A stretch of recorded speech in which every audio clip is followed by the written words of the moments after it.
Blog Talk Radio.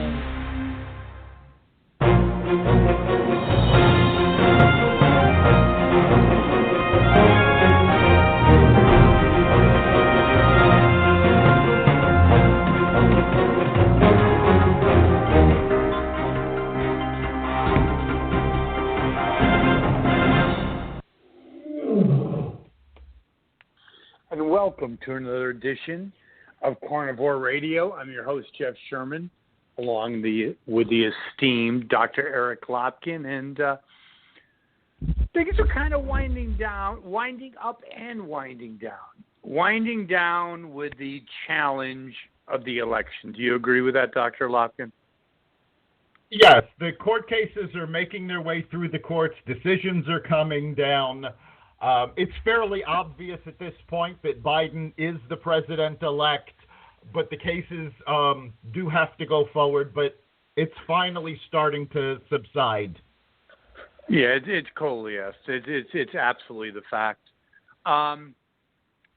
What is your take on the election, the legacy of the 2020 election? It is something that people don't really talk about a lot, but there is a legacy to everything. Like, in other words, when Jimmy Carter won in 76, he was the outsider, all that, you know. So what is the takeaway from the 2020, Dr. Lopkin? Honestly, I think the takeaway depends on which side of the aisle you're on, and the fact that we are so far apart at this point that it's going to be very difficult to unify the country. Certainly, the takeaway from the Trump supporters is that we don't live in a democracy and there's massive election fraud. Is that your takeaway? I'm not saying you're a Trump supporter. I don't want to pigeonhole you because I believe that's true. I think it was a consolidated effort to overthrow an outsider. That's and Trump, we talked about this on many podcasts, many shows, highly flawed. Policy's fine in terms of his bearings on sanity. That's something you could talk about for days. But as far as I really believe, it was a consolidated effort to get an outsider out of there. I'm not sure it was consolidated, but there was the effort.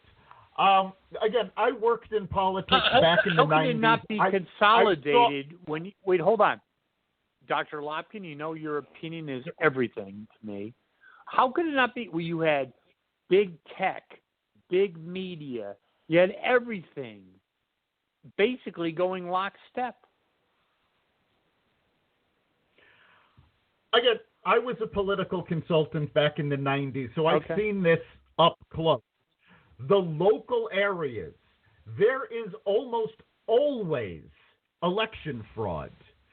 As part of my job as a political consultant, I used to have to spend 2 to 3 days in front of the Board of Elections and then in front of a judge just getting dead people off of nominating petitions, and then trying to keep dead people from voting, from keeping the voting machines from being tampered with.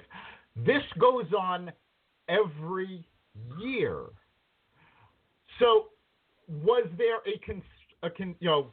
did these people work together? No, you had a whole bunch of local officials. But they all had the same interests, is my point. Well, they didn't had the same text each other. They had the same interests. No. That's what I'm saying. They were all trying to work for the Democratic Party, but there was no central command that was organized. No, I agree with that 1,000%. It was just, we need to take this guy out. And we're left with a senile president. This has gone on forever. I mean, as far as I know, the first election that there was absolute proof of fraud was John F. Kennedy's first presidential election, when everybody knew that dead people rose in Chicago to go vote for him. Yeah, no doubt. This has gone on every year since. I mean, again, I've seen it firsthand. It's a lot more prevalent in local elections than it is a presidential election because it is very hard to coordinate this effort. That's why I say, again, this wasn't coordinated, but you had the local people fighting for their party. No, I would agree with that. I definitely agree. But I would just want to revisit something for a second. I really believe the razor-thin, narrow victory of Biden, I'll say that it was the first debate. I honestly believe that. I know there's fraud. I get all that. But the first debate, if Trump performed as well as he did on the second debate, I believe the results could have been different. It's possible. I mean, I tend to think it was more of a factor of 4 years of the media constantly bombarding the American people with lies about the Trump presidency that today I still find otherwise intelligent people honestly believe. They still believe Trump colluded with the Russians, even though the Mueller report I have the same him. thing. I have a hiking club, all college graduates, all with postgraduate degrees, and I just look at them. I don't say a word, but it's like, yeah, he colluded. I'm like, really? Okay. I mean, MSNBC. I mean, it's really, but it gets to the point, Dr. Lopkin. Do we really have a democracy? And that's not just for effect. I'm really thinking, what's different than us in a banana republic? You had the media, you had big tech, you had corporate interests, all conspiring against an outsider. That's just a fact. And the outsider was an easy target because he was highly flawed. I get all that, but the facts still are the facts. Yeah, we don't actually have a democracy anymore. And this was proven by CNN when they came out and they announced that the media are the ones that declare who won the presidency. No, there's a process that goes through the government of who declares who wins an election. And the media is not supposed to have a say in it. When CNN announced, well, we're the ones that say who the president is, that just went to show how much they're colluding with the Democrats to take the Democratic vote away from the electorate. Yes, agreed 100%. Now, let me fast forward a little bit. I find it fascinating is as Biden, he's definitely going to be the president. As he's president, how do they cover for this? Because this could make Jimmy Carter look like Winston Churchill. I mean, this could be brutal. He's not in control of his mental faculties. Yeah. I don't know that they're going to be able to keep a lid on it for long. I mean, sure, the first month or two, maybe. But the thing is, first of all, Biden is not liked in his own party. So you have the progressives on the left who are going to use anything they can to try to get him out and have Kamala Harris take over. So they're going to make sure everybody knows that Biden is not capable of being president. You've got the foreign press who they're going to cover what goes on here. They don't have a stake in the game, so they don't care who the president is. They're going to come out and show exactly all the gaffes that he makes. In fact, a lot of foreign press was doing that during the campaign. And it amazed me how well the domestic press ignored it and just, poo-pooed it away. Trump made a gaffe. He was a liar. Biden made a gaffe. Oh, it's nothing. Don't pay any attention. Pay no attention to the man behind the curtain. Well, yeah, his gaffes also, he was exposed maybe an hour, 2 hours for the entire campaign. He had FaceTime with the public for maybe 3 hours, and yet in spite of that, he still had gas.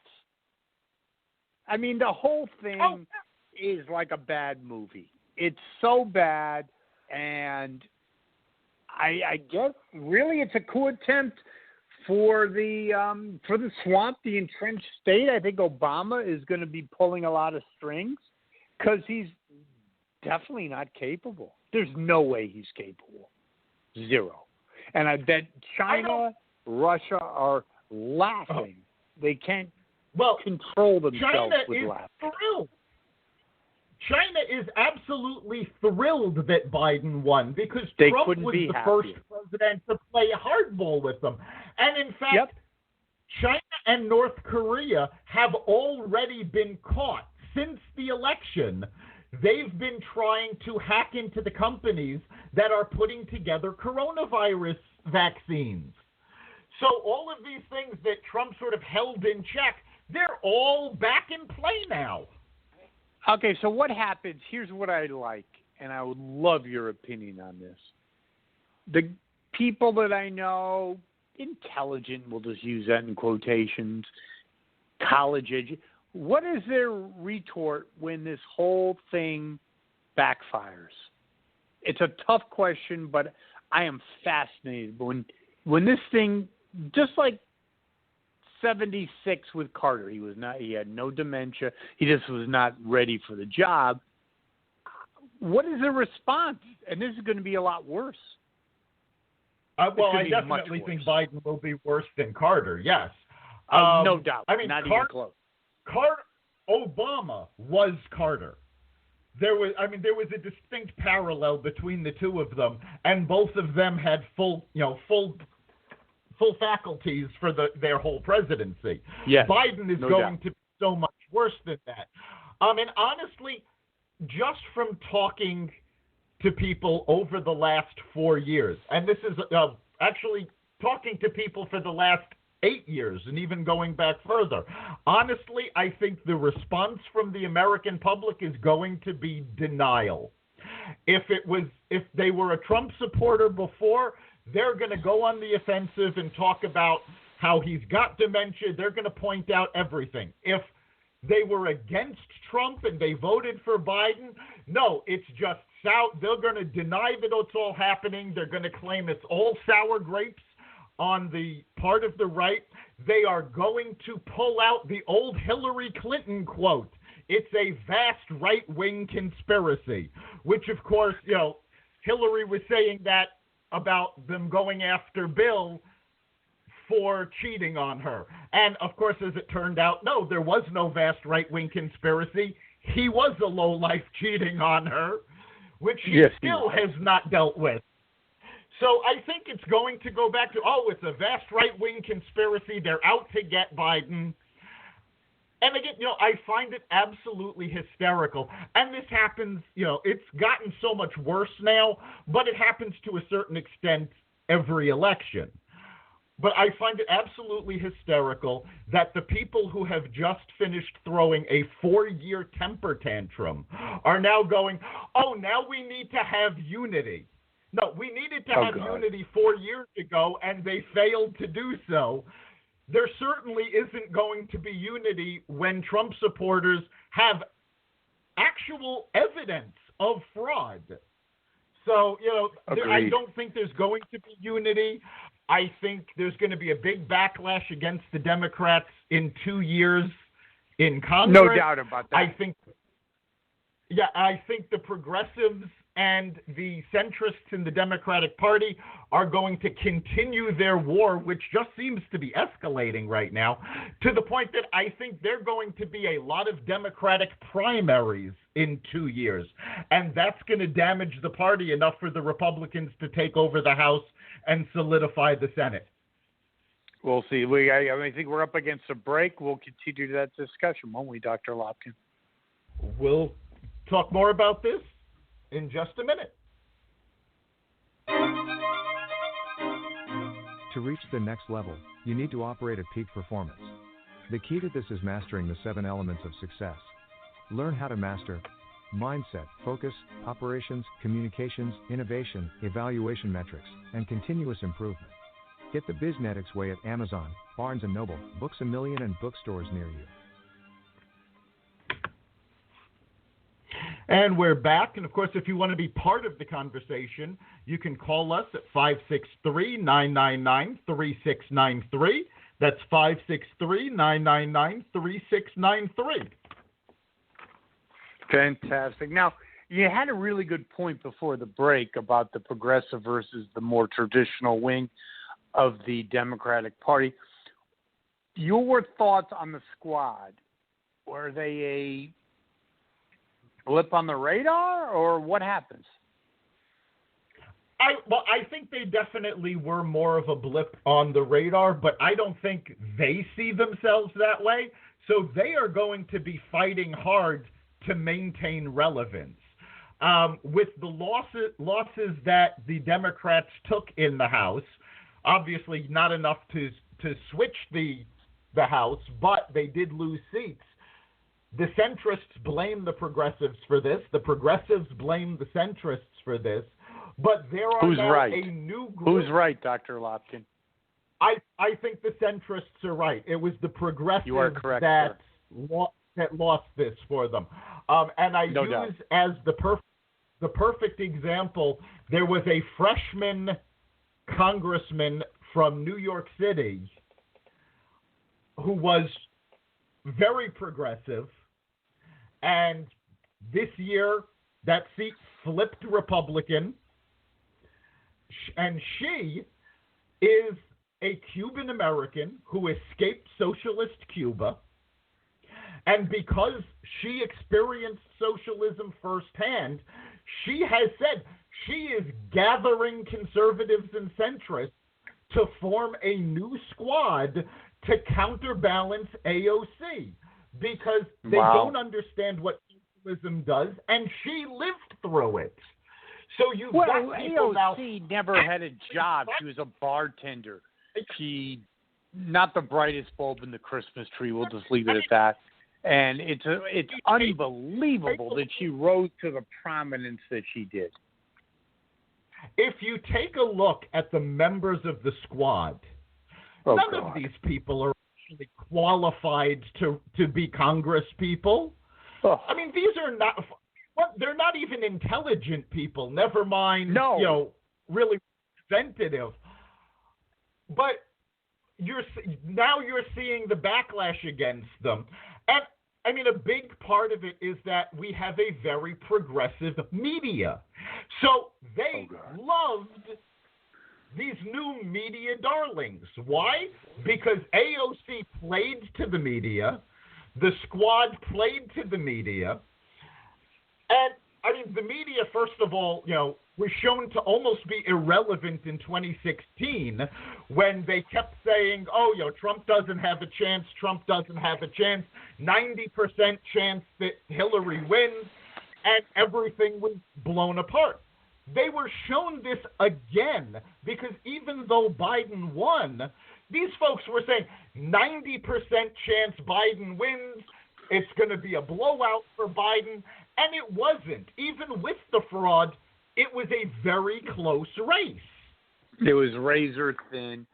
I actually think it's more diabolical than you think, Dr. Lopkin. I think big corporations, which own the traditional media, love to see a weakened America. And I really do believe that because it plays very well to their corporate interest of globalism. And I really do believe that. They hated a nationalist. They despised a nationalist. Corporations hated. Well, no, not all corporations hated Trump. There were a lot of companies that worked very well with him. But I'm actually going to disagree with you because if you take a look at CNN, if you take a look at MSNBC, under the Obama administration, both of these networks were completely irrelevant. Their ratings were in the toilet. Their advertising was in the toilet. Their revenues were in the toilet. They need a Republican in the White House to rally against. They need an enemy. Yeah, but it's bigger than that, Dr. Lopkin. It's the forces like Comcast, AT&T. This is just a sideshow. The media is like it's nothing. It's a buffet at Denny's. It's nothing. They are interested in their own best interest, and I believe they're saying, do what you have to do. Trump was a big threat. They have zero interest in a strong America. They don't care. It's about shareholders. It's about global dominance. America's just a place of many. Again, I have to disagree with you. Yes, it is about the shareholders, and yes, it is about global dominance. But the Trump administration was better for these companies than a Biden administration would be. They know that. So, no, it's not about corporate interests, because the corporate interests are not being helped by Biden. And I find it amazing that Facebook and Google in particular were so pro-Democrat, because it's the Democrats that want to break them up. It's the Democrats that have said, we are going to do antitrust investigations against them. They're the ones that have been pushing. Now, what's really funny is, they keep yelling, we want to break them up. And shareholders, of course, are very quiet about this. Why? Because if you take a look at corporate breakups in the past, AT&T, going all the way back to Standard Oil, stockholders make more money. Yeah, stockholders make more money when the companies are broken up than they do when the companies are kept together. It was never better. If you had AT&T stock back in 1978, oh my God, you'd be a millionaire. The breakup was fantastic for the stockholders. And it's always been like that going back to Standard Oil. So the shareholders don't care if the government is going to try to break these companies up. They're thrilled because they'll get more bang for their buck. Yeah, well, that makes sense. Very much makes sense. The coronavirus. Let's kind of finish up on that. I have a little different opinion on it than you do. I think it's ramping up. 2,000 a day are dying. I mean, it could cripple our economy, and not to mention our social fabric. Plus, how about people with depression or suicide? Yeah, it's not a matter of could cripple us. It already has. A study came out from Yukon economists about the economy of the state of Connecticut. Now, Connecticut has been lauded, especially by the Democrats, of how well they limited COVID. And the study showed that the Connecticut economy is not going to recover from COVID until 2030. 2030? Yes. We have done 10 years of damage to our economy with our COVID response. And it was already a damaged economy. Hello? Yeah, I mean, Connecticut has not had a strong economy in years. Since 1990, Weicker. Yeah, Connecticut never actually recovered from the Great Recession.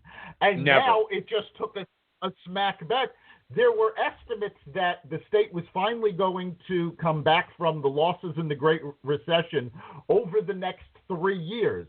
And now we're not even going to recover to where we were in 2020 until 2030. Our economy has been devastated.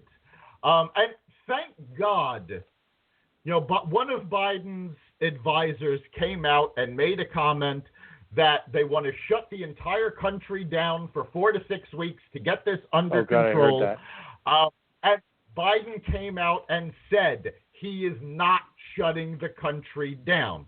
Now, first of all, what most people don't realize is the president does not have the constitutional ability to shut the country down. That decision has to be made by all the state governors. But the fact that he realizes, no, that's going to cause more damage. Pfizer has already announced they are applying for emergency approval from the FDA so that they can start distributing the vaccine. Moderna has said the same thing about their vaccine. Both companies has said the highest risk audiences will be able to get the vaccine before January 1st. They have the distribution, they have the manufacturing for it. So as long as the FDA approves it, they can get moving with that. And that's going to be a big step forward when people are finally getting vaccinated.